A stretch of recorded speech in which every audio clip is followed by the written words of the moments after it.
sejam bem-vindos para mais uma edição do TRT Entrevista aqui na programação da TRT FM. Eu sou Cleide Coelho, muito prazer em sempre estar aqui conduzindo o TRT Entrevista e falando de assuntos extremamente importantes aqui. Hoje, aqui no estúdio comigo, o Wesley da Mata, um dos organizadores da 4ª Conferência Estadual dos Direitos das Pessoas LGBTQIA+, aqui de Mato Grosso. Seja bem-vindo, querido. Muito obrigado, agradecer ao Tribunal, à Rádio Tribunal pela presença em a gente estar expondo um pouco sobre a conferência estadual. A gente fica muito feliz em te receber aqui para poder falar de um tema tão importante como esse que a gente vai tratar agora. Então, só para a gente poder contextualizar, quando a gente fala sobre as pessoas LGBTQIA+, quais são os tipos de desafios mais presentes no dia a dia que essa pessoa acaba enfrentando e que, por muitas vezes, acaba ficando meio que invisível para a sociedade em geral? Eu queria que você falasse para a gente, por favor. Primeiro, assim, as pessoas LGBTQIA+, elas são pessoas como todos. A gente fala que são pagadores de impostos e merecem o mesmo respeito dos demais membros da sociedade, da população, né? Explicando um pouco a sigla, LGBTQIA+, são as pessoas lésbicas, gays, bissexuais, travestis, transexuais, queers, intersexos e agênero. O mais, hoje, são considerados 38 gêneros e sexualidades de recortes que nós temos nessa infinidade. E para nós, o maior recorte que nós precisamos hoje na nossa sociedade é o combate à violência contra a população LGBTQIA+. O Brasil, ele é o país que mais mata pessoas travestis e transexuais do mundo. E o Mato Grosso é o estado que mais mata pessoas travestis e transexuais do Brasil. E a gente tem um recorte muito forte para a nossa população aqui. Então, o nosso recorte de combate à violência é o principal que nós levantamos nesse momento. Inclusive, é o nosso primeiro eixo da conferência estadual. São dados que chamam muito a atenção e falando, a gente até entristece, até o semblante da gente acaba mudando aqui, porque em pleno 2025 é meio que inadmissível, né? É inadmissível a gente ver dados tão altos como esse. Agora, a questão da violência é muito forte, a gente acabou de falar sobre isso. Eu queria que você elencasse para a gente aqui quais são os impactos sobre a saúde física, saúde mental das pessoas que acabam sofrendo esse tipo de violência, né? Que está aqui inclusa nessa sigla LGBTQIA+, que muita gente já ouviu falar, mas que às vezes não fazem muita questão de saber o que é. Então eu queria que você dissesse pra gente quais são os impactos ali dessa saúde física, e eu queria que você falasse também mais sobre a sigla. Então, primeiro, a nossa conquista por ser LGBTQIA+, e não ser uma doença, ela é recente, né? No dia 17 de maio do mês que passou, a gente comemorou mais de 30 anos em que ser LGBTQIA+, não era considerado uma doença, né, de acordo com a ONU e com a Organização Mundial de Saúde. Primeiro, nós precisamos de acesso à saúde, né? Quando a gente fala em acesso à saúde, não é prioridade, né, na fila do SUS, por exemplo, não. É a gente chegar e ser bem tratado. É o respeito à identidade de gênero, respeito à orientação sexual das pessoas, né? Infelizmente, em 2025, a gente ainda tem muitas pessoas que não concordam com o jeito como as pessoas LGBTQIA+ desejam ser chamados, mesmo após a retificação de nome garantida pelo Conselho Nacional de Justiça, né? Nós tivemos a retificação de nome. Hoje, as pessoas travestis e transexuais podem retificar os seus nomes nos seus RGs. Não é mais nome social, é nome retificado, é o novo nome que está lá. Mas ainda a gente tem alguns preconceitos velados, principalmente no acesso à saúde. Quando uma mulher travesti chega dentro de uma unidade de saúde e é chamado de o travesti. Aquilo ali, ela vai cuidar de uma saúde física e adquire um problema mental. Sim. Porque ela não tem o respeito à sua identidade de gênero em que ela colocou ali. Então, assim, esse é o principal ponto do acesso à saúde. E a saúde mental. A gente precisa também um reforço importantíssimo na saúde mental da população LGBTQIA+. Principalmente a população LGBTQIA+, mais idosa nesse momento. Né? Os nossos idosos, hoje em dia, que lutaram tanto atrás, sim, porque hoje nós somos fruto de uma luta que já veio, eles são deixados, seja pela família, seja pela população em geral, que obviamente vai ter os olhos voltados à juventude, né? E seja pelos demais sociedade. E sobre a sigla LGBTQIA+, eu coloco o seguinte: ser LGBT ou conhecer uma pessoa LGBTQIA+, ela perpassa por nós de 4 cenários. Primeiro, você é LGBTQIA+, então você sente no corpo isso. Segundo, você tem um familiar que é, então você vai sentir também através da energia do seu familiar o que é TC. Terceiro, você tem colegas de trabalho que são LGBTQIA+, então você tem que aprender a lidar com seus colegas de trabalho e com suas orientações sexuais e identidade de gênero. E quarto, você faz o atendimento ao público. Todo mundo que trabalha um dia vai atender uma pessoa LGBTQIA+. Tá certeza. E precisa respeitar a sua identidade de gênero, a forma como deseja ser chamado, a forma como se identifica naquele momento, para que também garante que o respeito seja recíproco. Muito bom. Importante a gente ter essa consciência acima de tudo, né? Que a orientação sexual de alguém não diz respeito a nós, acima de tudo, né? Agora, na formação profissional, no trabalho, né? A gente falando de trabalho agora, é bem específico, assim, o que mais vale de alerta para a gente fazer com que esse preconceito não seja uma grande barreira, sabe? Até para ingressar, né, no ambiente de trabalho, para poder conseguir um emprego, uma promoção, o que a gente pode falar e valer de alerta ali para que esse preconceito não seja uma grande barreira, para que essa pessoa não tenha discriminação, não sofra preconceito até na hora do trabalho? Nosso segundo eixo da conferência, que eu vou explicar um pouquinho daqui a pouco do que é a geração de trabalho, emprego e renda, né? Nós precisamos trabalhar. Todo mundo precisa trabalhar, né? Todo mundo. Só que muitas vezes o mercado de trabalho não está aberto pra gente, né?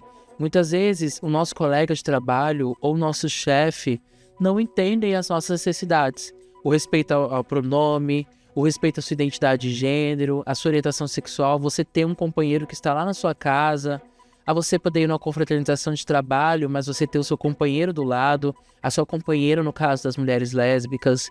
Então, assim, primeiro, a gente precisa capacitar a população LGBTQIA+.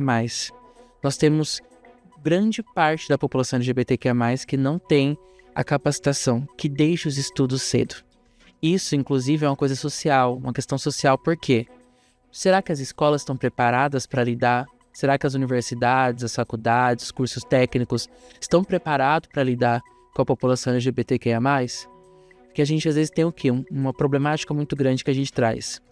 Às vezes vai abrir um curso voltado à população e sem demérito nenhum, mas colocam, por exemplo, o curso de padeiro, de vigilante. Sim. Por que a gente não pode ter um curso de técnico em edificações, analista?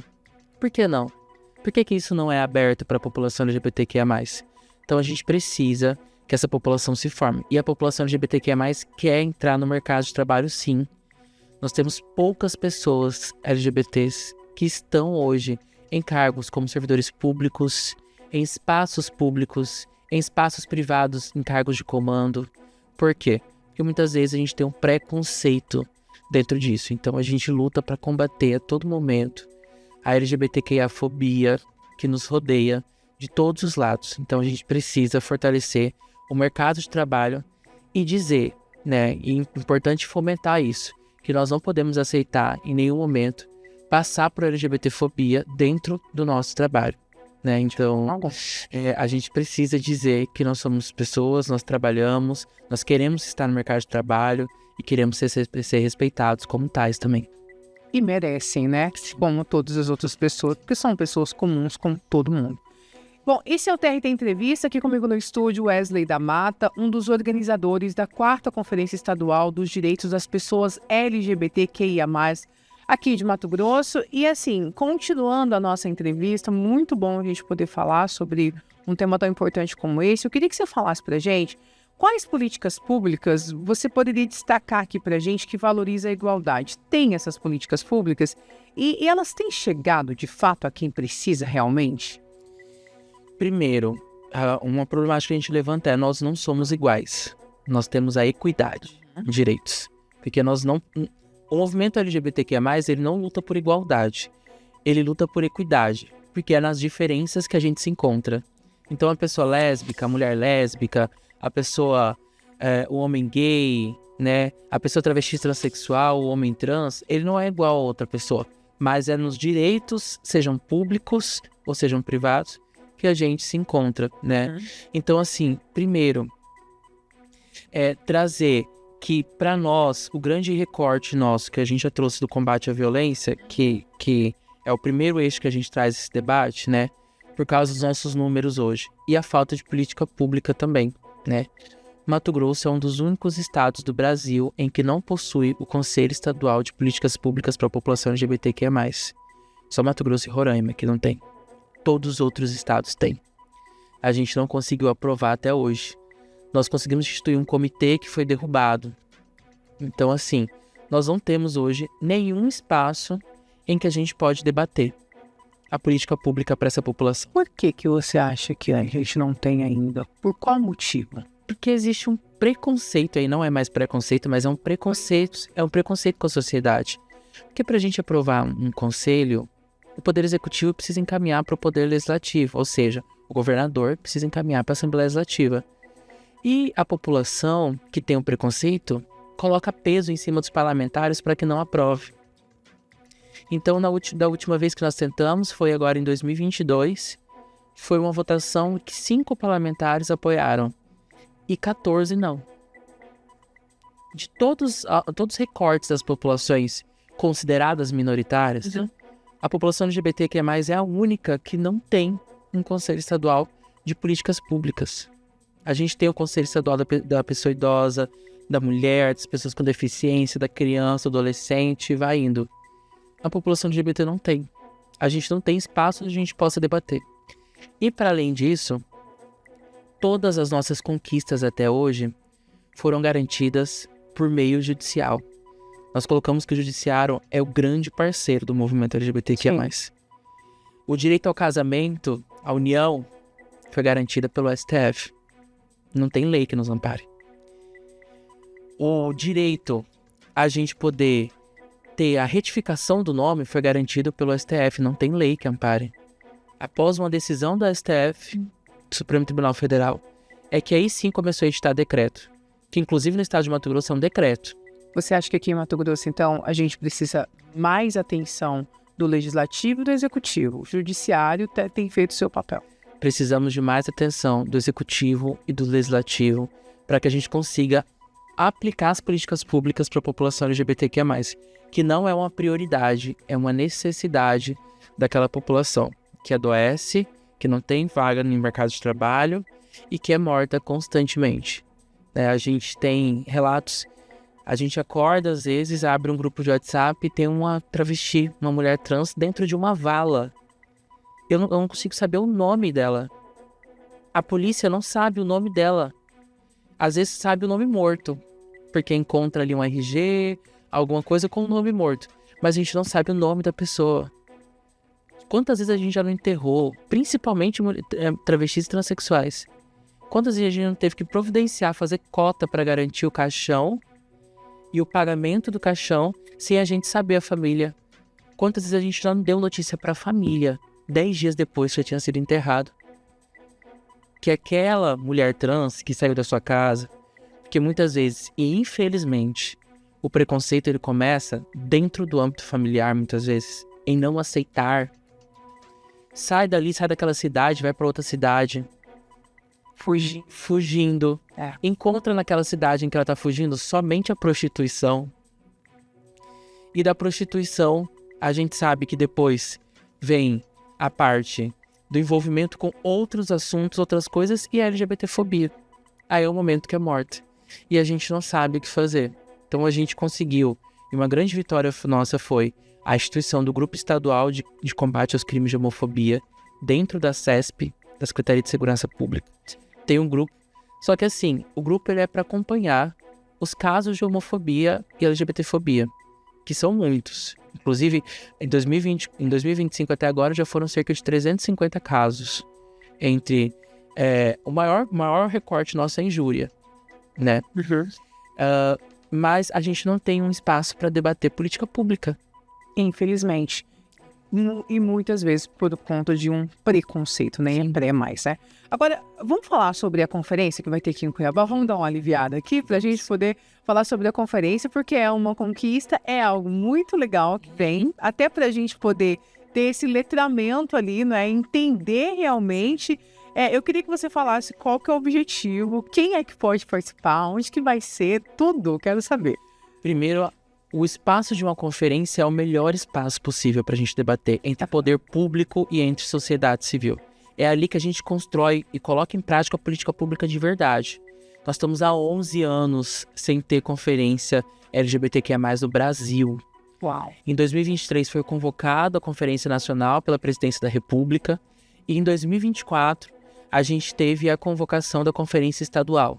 A Conferência Estadual vai acontecer de 11 a 13 de junho deste mês, no Centro de Eventos do Pantanal. Nossa abertura vai ser a partir das 19 horas do dia 11. Nós vamos ter grupos de trabalho em que vão tratar de 4 eixos. O primeiro eixo é o combate à violência, né, que não é à toa que ele é o primeiro eixo da Conferência Nacional. Sim. O segundo é a geração de trabalho, emprego e renda. O terceiro é a interseccionalidade e internacionalização, que não é porque você é LGBTQIA+, que você não passa por outros recortes. Ah, sim. Entendeu? Então, uma pessoa LGBTQIA+, que é negra, ela vai sofrer LGBTfobia ou racismo, porque o racismo existe.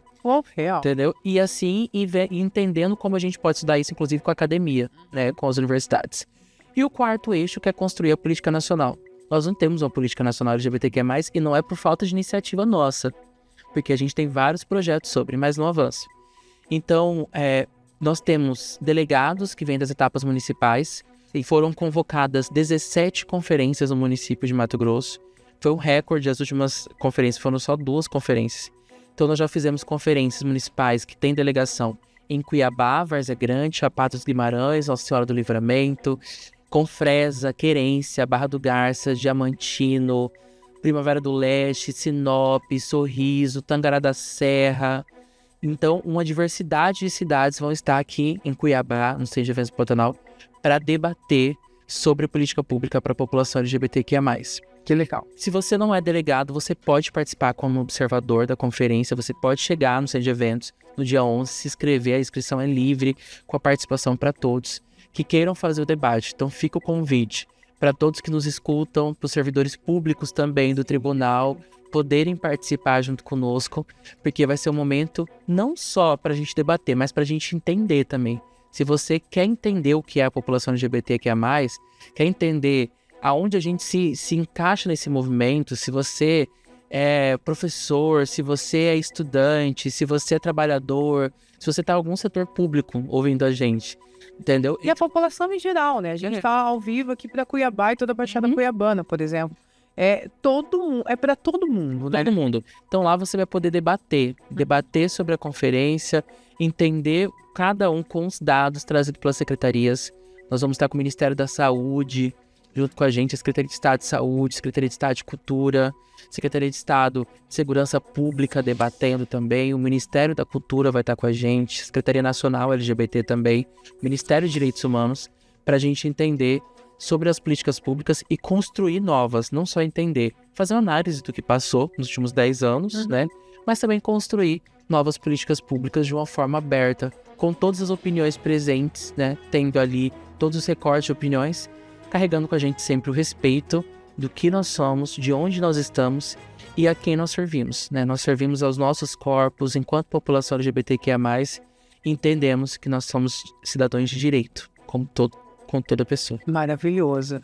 Agora, só para poder deixar marcado, véspera do Dia dos Namorados, é um encontro marcado às 19 horas no Centro de Eventos Pantanal para a 4ª conferência que vai acontecer aqui em Mato Grosso, Conferência Estadual dos Direitos das Pessoas LGBTQIA+.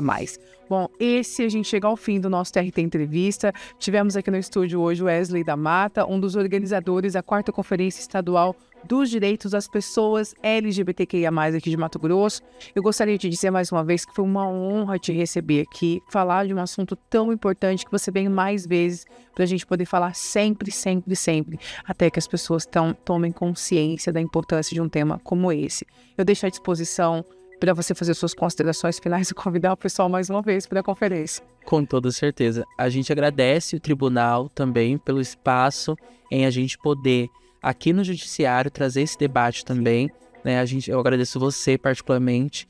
Bom, e fica o convite, né? Nós vamos ter inclusive um juiz aqui da casa com a gente, o Dr. Plínio, vai estar com a gente debatendo no eixo de geração de trabalho, emprego e renda, entendendo seus recortes também de onde está, enquanto juiz, enquanto homem, enquanto gay, assumidamente. E pra gente é uma felicidade ter o Dr. Plínio dentro aqui do tribunal.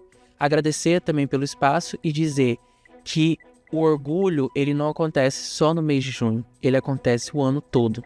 Nós temos o orgulho de existir e nós estaremos sempre à disposição para debater sobre a nossa população com vocês. Um grande abraço para todo mundo. Imagina, Wesley, obrigada mais uma vez.